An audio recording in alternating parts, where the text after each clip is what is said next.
Salam, selamat pagi Bapak Ibu Saudara yang saya kasih dalam nama Tuhan Yesus Kristus. Ketika kita melihat keindahan alam di sekitar kita, harusnya kita diingatkan bahwa semuanya adalah ciptaan Tuhan yang Maha Kuasa. Pada pagi hari ini Bapak Ibu, sebelum kita beraktivitas, sebelum kita melakukan setiap pekerjaan kita di sepanjang hari ini, kita akan merenungkan kebenaran firman Tuhan. Kita tahu, kita bisa sadari, kita bisa merasakan memang saat ini dunia sedang tidak baik-baik saja. Banyak orang mengalami masa-masa kesulitan, tapi kita akan belajar dari pengajaran Yesus di bukit. Kita akan lihat ada hal-hal penting yang bisa kita pelajari, terutama di dalam Matius pasal yang ke-5 ayat yang ke-13. Langsung saja saya akan bacakan buat kita semua. Matius pasal yang ke-5 ayat yang ke-13. Sekali lagi Matius pasal 5 ayat yang ke-13 saya bacakan. Kamu adalah garam dunia. Jika garam itu menjadi tawar, dengan apakah ia diasinkan? Tidak ada lagi gunanya selain dibuang dan diinjak orang. Di sini jelas Yesus berkata, kamu adalah garam dunia. Nah, kita akan belajar Bapak Ibu Saudara tentang menjadi garam dunia. Sebetulnya apa sih maksud Yesus ketika dia berkata kamu adalah garam dunia? Hal pertama Bapak Ibu yang bisa kita pelajari ketika Yesus berkata kamu adalah garam dunia, kalau kita baca ayat-ayat sebelumnya, Yesus sebelumnya berbicara tentang penderitaan. Yesus berbicara tentang penganiayaan, dicela, difitnah dan sebagainya. Jadi hal pertama Bapak Ibu yang bisa kita pelajari ketika kita menjadi garam dunia, itu kita menjadi garam dunia di situasi apapun. Saya akan bacakan ayat sebelumnya. Tadi kita baca ayat 13, sekarang coba kita lihat di ayat-ayat sebelumnya. Saya akan bacakan dimulai ayat yang ke-10. Matius pasal yang ke-5 ayat yang ke-10 saya akan bacakan. Berbahagialah orang yang dianiaya oleh sebab kebenaran, karena merekalah yang empunya kerajaan surga. Ayat yang ke-11, berbahagialah jika karena aku kamu dicela dan dianiaya dan kepadamu difitnahkan segala yang jahat. Ayat yang ke-12, bersukacita dan bergembiralah karena upahmu besar di sorga, sebab demikian juga telah dianiaya nabi-nabi yang sebelum kamu. Ketika Yesus berbicara tentang penderitaan, penganiayaan dan sebagainya, masuk di ayat yang ke-13, kamu adalah garam dunia. Jadi kita lihat saudara pengajaran Yesus. Ketika kamu dianiaya, ketika kamu dicela, ketika kamu di dalam penderitaan, ingat kamu adalah garam dunia. Jadi kita lihat Yesus ingin pengikutnya, pendengarnya pada waktu itu menjadi orang yang berbeda. Mungkin sekarang kamu di dalam masa-masa yang sulit, mungkin kamu di dalam penindasan, tapi ingat kamu adalah garam dunia. Jadi bukan menjadi alasan ketika kita di dalam masa-masa sulit kemudian kita nggak mau menjadi berkat. Itu bukan alasan, itu bukan ajaran Yesus. Ingat saudara, ketika Yesus hidup, ketika Yesus menyampaikan pengajarannya, bangsa Israel pada waktu itu di dalam masa-masa penjajahan. Bangsa Israel sedang dijajah sama bangsa Romawi. Jadi kita lihat namanya orang dijajah saudara, pasti nggak enak. Kita tahu ya, bangsa kita pun dulu pernah dijajah sama Belanda. Kenapa kita pengen merdeka? Karena kita nggak suka, karena itu hal yang nggak enak ketika dijajah. Sama, bangsa Israel pada waktu itu saudara, mereka sedang dijajah sama bangsa Romawi. Bukan juga dijajah secara fisik, bahkan mereka pun dijajah secara adat oleh orang-orang Yahudi sendiri. Ingat saudara, adat istiadat orang Yahudi itu sangat berat saudara. Ketika mereka mengalami masa-masa yang sulit ini, ketika mereka dijajah oleh penjajahan Romawi, ketika mereka dijajah oleh adat istiadat orang Yahudi, Yesus berkata, kamu adalah garam dunia. Jadi kita lihat saudara, pengajaran Yesus sangat luar biasa. Memang sekarang kamu mungkin dalam masa-masa sulit, mungkin kamu sedang ditindas sama orang Romawi, mungkin kamu sedang ditindas sama adat istiadat orang Yahudi, tapi ingat, kamu adalah garam dunia.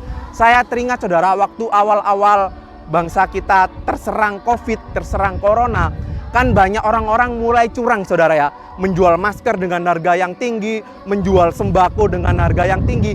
Tapi saya teringat, saya pernah melihat suatu berita, ada ibu-ibu orang Tionghoa namanya Susana Indriani saudara. Dia tinggal di Teluk Gong, Jakarta. Ketika semua orang menjual masker dengan harga lebih, menjual sembako dengan harga tinggi, ibu ini nggak mau menjual dengan harga tinggi saudara. Bahkan ketika diwawancarai dia bilang, saya sengaja stok barang untuk dijual sama orang miskin. Saya nggak mau mengecewakan pelanggan. Saya kasihan sama pedagang-pedagang kecil. Saya kasihan sama toko-toko yang menjual barang-barang kecil ini. Saya nggak mau menaikkan harga. Kita lihat saudara, ketika semua cari untung besar-besaran, si ibu ini nggak melakukan hal yang demikian. Kita lihat secara nggak langsung dia kan sudah mempraktekkan ajaran Yesus bagaimana menjadi garam dunia. Mungkin sekarang kita di masa-masa sulit, tapi ingat Yesus berkata, kamu adalah garam dunia. Hal yang pertama saudara yang kita pelajari, menjadi garam dunia di situasi apapun. Kemudian hal yang kedua, saya akan bacakan sekali lagi ayat ini. Kamu adalah garam dunia. Jika garam itu menjadi tawar, dengan apa ia diasinkan? Jelas saudara, di ayat ini dikatakan kamu adalah garam dunia. Kalau kita pelajari saudara, kata kamu di sini dalam terjemahan dalam Alkitab bahasa Yunani menggunakan kata humeis. Jadi dari struktur katanya saudara, humeis ini bentuknya plural atau jamak. Jadi kalau mungkin kita pelajari, kata humeis ini merupakan kata ganti orang kedua jamak. Kalau bahasa Indonesia itu seperti kalian saudara. Jadi kalau ayat ini diartikan dari bahasa Yunani punya pengertian kalian adalah garam dunia.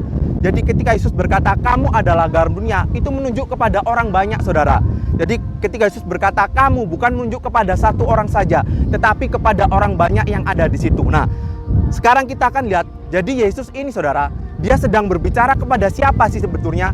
Yang Yesus katakan kalian adalah garam dunia. Kalian ini siapa saudara? Coba kita mundur saudara di pasal yang keempat. Di pasal yang keempat saya akan bacakan mulai ayat yang ke-24. Jadi kalian ini siapa? Kita akan lihat di ayat yang ke-24. Matius pasal 4 ayat yang ke-24 saya akan bacakan. Maka tersiarlah berita tentang dia, tentang Yesus di seluruh Syria, dan dibawanyalah kepadanya semua orang yang buruk keadaannya, yang menderita berbagai penyakit dan sengsara, yang kerasukan, yang sakit ayan, dan yang lumpuh. Lalu Yesus menyembuhkan mereka. Jadi kita lihat ketika Yesus berkata kalian adalah garam dunia, banyak orang-orang sakit saudara. Kemudian ayat yang ke-25, ayat yang ke-24 ada orang sakit, orang miskin dan sebagainya. Di ayat yang ke-25, maka orang banyak berbondong-bondong mengikuti Yesus. Mereka datang dari Galilea dan dari Dekapolis, dari Yerusalem dan dari Yudea dan dari seberang Yordan. Dan orang yang datang saudara itu dari berbagai penjuru kota. Ada yang dari Yerusalem, dari Yudea, bahkan ada dikatakan dari Dekapolis. Dekapolis saudara itu merupakan gabungan dari 10 kota. Mungkin gampangannya kalau zaman sekarang kayak Jabodetabek, Jakarta, Bogor, Depok, Tangerang, Bekasi. Nah, Dekapolis ini juga merupakan gabungan dari 10 kota saudara. Kalau saudara ingat, saudara pernah mendengar kisah ketika Yesus mengusir roh jahat masuk ke dalam babi. Itu ada di Gerasa saudara. Dan yang mati saudara, babinya ada 2000. Jadi di Gerasa saudara itu merupakan kota yang maju. Jadi Dekapolis itu merupakan kota metropolitan. Bayangkan zaman itu saudara, ada orang melihara babi jumlahnya 2000 ekor. Berarti kan orang kaya saudara. Jadi kita lihat ketika Yesus berkata kalian adalah garam dunia, di situ terkumpul orang-orang sakit, orang-orang miskin, tapi juga banyak orang kaya saudara. Jadi kita lihat ketika Yesus memberikan perintah kalian adalah garam dunia, itu gak peduli apapun latar belakangnya saudara. Mau kamu kaya, mau kamu miskin, mau kamu dari kota manapun, ingat kamu adalah garam dunia. Kalian adalah garam dunia. Jadi kita lihat saudara, ketika Yesus memberikan pengajaran kalian adalah garam dunia, itu untuk semua orang yang ada di situ. Nggak peduli apapun latar belakangmu. Bahkan jikalau kamu sedang sakit sekalipun, kamu adalah garam dunia. Kita lihat saudara, Yesus sedang menyadarkan status orang-orang di situ. Kamu boleh sakit, tapi statusmu garam dunia. Kamu orang kaya, statusmu garam dunia. Kamu miskin, kamu kekurangan, statusmu garam dunia. Jadi kita lihat saudara, benar-benar Yesus ingin pendengarnya, pengikutnya pada waktu itu menjadi orang yang berbeda. Kamu situasimu sulit mungkin saat ini. Bahkan keadaan dirimu mungkin sekarang juga masih sulit, tapi ingat statusmu. Kamu adalah garam dunia. Saya teringat saudara, seorang pencipta lagu terkenal. Lagunya udah ribuan saudara, namanya Fanny J. Crosby.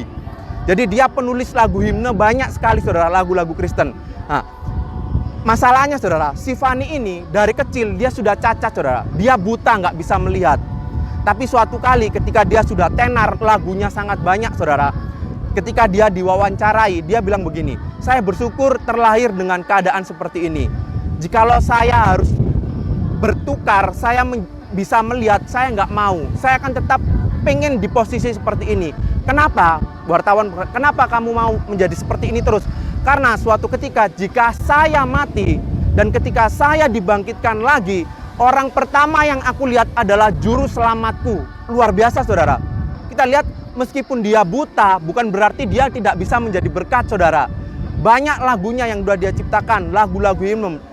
Dia buta tapi tetap bisa menjadi berkat bagi banyak orang.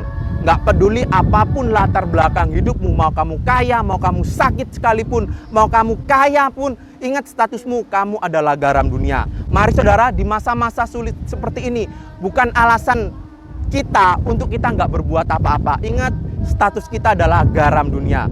Di masa-masa sulit seperti ini, saudara, apapun situasinya, apapun keadaan latar belakang kehidupan kita, ingat, kita adalah garam dunia. Mari kita berdoa.